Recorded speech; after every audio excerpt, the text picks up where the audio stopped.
បេសកកម្មធ្វើម្ហូបផ្គត់ផ្គង់ជនភៀសសឹករបស់ក្រុមការងារសហព័ន្ធយុវជនបូជាការពារយុត្តិធម៌ដឹកនាំដោយអ្នកអង្គការលេងណាវ៉ាត្រាបានបិទបញ្ចប់បន្ទាប់ពីពន្លឺសន្តិភាពតាមព្រំដែនបានភ្លឺឡើងវិញក្រោយកិច្ចព្រមព្រៀងសន្តិភាពកម្ពុជាថៃជំរុំវត្តពោធិ៍ 5000 ដើមស្រុកគូលែនខេត្តព្រះវិហារគឺជាគោលដៅចុងក្រោយនៃបេសកកម្មរបស់ក្រុមការងារសហព័ន្ធយុវជនបូជាការពារយុត្តិធម៌ដឹកនាំដោយអ្នកអង្គការលេងណាវ៉ាត្រាបានរៀបចំផ្គត់ផ្គង់ហូបជូនប្រជាពលរដ្ឋភៀសសឹកនៅថ្ងៃទី30ខែតុលាឆ្នាំ2025ចាប់តាំងមានការផ្ទុះអាវុធតាមព្រំដែនដែលផ្ដើមឡើងដោយភាគីថៃកាលពីថ្ងៃទី24ខែកក្កដាឆ្នាំ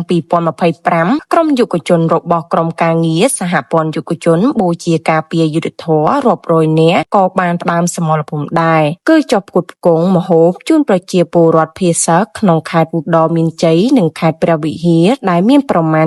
77000 នាក់លើគោលដៅចំនួន11ដោយមានរៀបចំម្ហូបពីពេលជារៀងរាល់ថ្ងៃបេសកកម្មប្រកបដោយស្មារតីមោះមុតមិនរុញរាដើម្បីជាតិនិងប្រជាជនកម្ពុជានេះបានធ្វើឡើងក្រោមកិច្ចសហការជាមួយឯកឧត្តមកតេសង្ហបណ្ឌិតគុណគឹមទេសរដ្ឋមន្ត្រីអនុប្រធានទី1គណៈកម្មាធិការជាតិគ្រប់គ្រងគ្រោះមហន្តរាយឯកឧត្តមមានច័ន្ទយ៉ាដាអភិបាលខេត្តឧត្តរមានជ័យនិងឯកឧត្តមកឹមរិទ្ធីអភិបាលខេត្តព្រះវិហារបន្ទាប់ពីបិទបញ្ចប់បេសកកម្មរបស់ខ្លួនក្រុមការងារសហព័ន្ធយុវជនបូជាការពារយុត្តិធម៌ក៏បានបង្ហាញការគោរពដឹងគុណនិងថ្លែងអំណរអគុណយ៉ាងជ្រាលជ្រៅបំផុតជូនចំពោះសម្ដេចតេជោហ៊ុនសែនប្រធានព្រឹទ្ធសភារាជរដ្ឋាភិបាលកម្ពុជាក្រោមការដឹកនាំដ៏ឈ្លាសវៃនិងស្វាហាប់របស់សម្ដេចបវរធិបតីហ៊ុនម៉ាណែតនាយករដ្ឋមន្ត្រីដែលបានប្រកាន់យកនូវភាពអត់ធ្មត់